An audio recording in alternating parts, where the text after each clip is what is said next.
This Muskoka granite path is completely hidden under black organics and lichen. But lichen isn't just a surface stain. It's a symbiotic organism, a mix of fungus and algae that literally roots into the microscopic pores of the stone and eats away at the minerals. If you just blast this with a pressure washer, you leave the root system intact and it grows right back.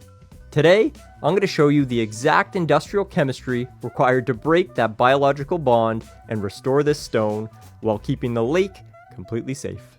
Unlike wood or old composite, granite is incredibly dense and chemically resistant. To kill lichen, we need a high concentration of sodium hypochlorite. Here is the mix for your sprayer. We're aiming for a 3 to 4% active SH solution. You achieve this by mixing 1 part of 12.5% liquid chlorine to about 2.5 parts of water. Then add 1 ounce per gallon of a professional surfactant like Eliminator.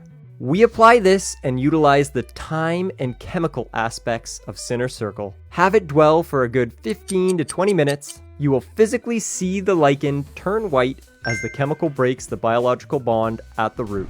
Now, because we're using a hotter chemical mix, and this path leads right down to the water, environmental control is mandatory.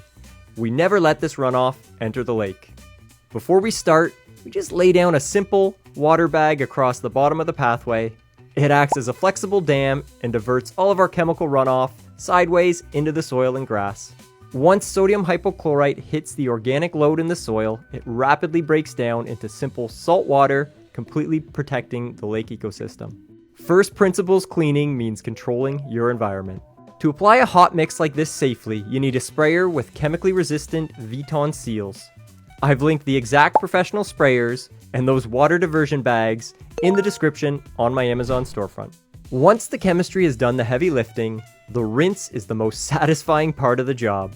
To do this safely, we use professional equipment that allows us to control our pressure.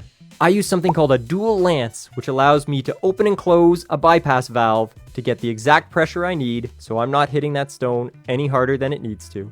Again, the chemistry's done the heavy lifting, and by controlling our pressure, we can get this as clean, as safely as possible.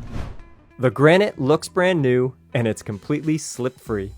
Restoring native Muskoka granite requires respecting the stone, understanding the biology of what you're cleaning, and protecting the water we all love. If you need a professional, science-based approach to your cottage property maintenance, reach out to us at Meads Restoration. Hit that subscribe button for more property science, and I'll see you at the next project.